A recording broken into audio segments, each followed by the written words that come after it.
നമസ്കാരം, ഇത് the Indian.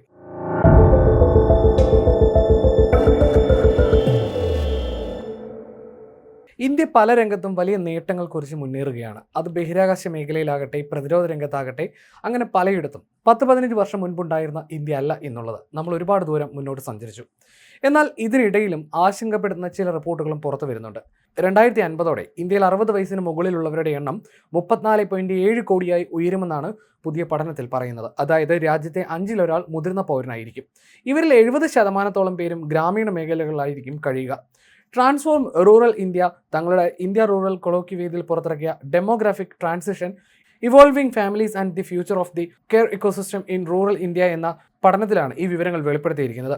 പ്രായം ചെന്നവർ വർദ്ധിക്കുന്നത് കുടുംബങ്ങൾക്കും പ്രാദേശിക പരിചരണ സംവിധാനങ്ങൾക്കും വലിയ സമ്മർദ്ദം സൃഷ്ടിക്കുമെന്ന് ഈ പഠനം ചൂണ്ടിക്കാണിക്കുന്നുണ്ട്. പ്രായമാകുന്നവരുടെ എണ്ണം കൂടുന്നതിന് മുമ്പ് തന്നെ വരുമാന നില കൈവരിച്ച പല വികസിത രാജ്യങ്ങളിൽ നിന്നും വ്യത്യസ്തമായി താരതമ്യേന കുറഞ്ഞ വരുമാനത്തിലൂടെയാണ് ഇന്ത്യ ഈ ജനസംഖ്യാ മാറ്റത്തിലൂടെ കടന്നു പോകുന്നതെന്ന് റിപ്പോർട്ട് ചൂണ്ടിക്കാണിക്കുന്നു. അതായത് അല്പം കൂടി ലളിതമായി പറഞ്ഞാൽ, ഒരു വികസിത രാജ്യം അവിടെ പ്രായമാകുന്നവരുടെ എണ്ണം വർദ്ധിക്കുന്നതിന് മുൻപായി തന്നെ സാമ്പത്തിക മുന്നേറ്റം ഉണ്ടാക്കുമ്പോൾ ഇവിടെ അത് സാധിക്കുന്നില്ല. അതിന് കാരണവുമുണ്ട്. മുതിർന്നവരെ പരിചരിക്കാനും സാമ്പത്തികമായി പിന്തുണയ്ക്കാനും കഴിയുന്ന തൊഴിലെടുക്കുന്ന പ്രായക്കാരുടെ എണ്ണം ഇന്ത്യയിൽ കുറയുകയാണെന്നാണ് ഈ കണക്കിൽ പറയുന്നത്. ഓരോ മുതിർന്ന വ്യക്തിയെയും പിന്തുണയ്ക്കാൻ ശേഷിയുള്ള ജോലി ചെയ്യുന്ന പ്രായത്തിലുള്ളവരുടെ എണ്ണം 2001 നിന്ന് 2026 എത്തിയപ്പോൾ വളരെയധികം കുറഞ്ഞു. 2001 ഇത് 8.4% ആയിരുന്നത് 2026 5.2 കുത്തനെ കുറഞ്ഞു. കുടുംബങ്ങളുടെ വലിപ്പം കുറയുകയും യുവാക്കൾ ജോലിക്കായി കുടിയേറുന്നതുമെല്ലാം ഈ പ്രതിസന്ധിക്ക് കാരണമായി ചൂണ്ടിക്കാണിക്കപ്പെടുന്നു.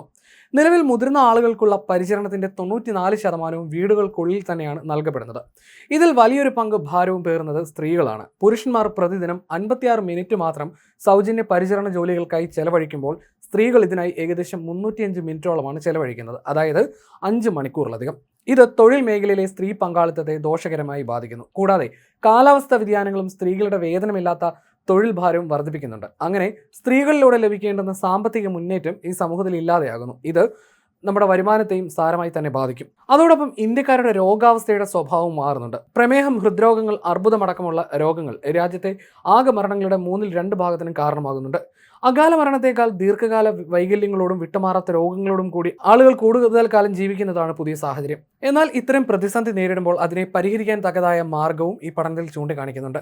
ഈ ഒരു അവസ്ഥ പരിഹരിക്കാൻ ഗ്രാമപഞ്ചായത്തുകൾ, അയൽക്കൂട്ടങ്ങൾ, ആശാപ്രവർത്തകർ, അങ്കണവാടി കേന്ദ്രങ്ങൾ, ആയുഷ്മാൻ ആരോഗ്യ മന്ത്രികൾ എന്നിവയെ കോർത്തിണക്കി കെയർ നെയ്ബർഹുഡ് എന്ന മാതൃകയാണ് TRI നിർദ്ദേശിക്കുന്നത്. പുതിയ ഇൻഫ്രാസ്ട്രക്ചറിന് പകരം നിലവിലുള്ള സ്ഥാപനങ്ങൾ തമ്മിൽ മെച്ചപ്പെട്ട ഏകോപനമാണ് വേണ്ടതെന്നും ഇതിൽ ചൂണ്ടിക്കാണിക്കുന്നു.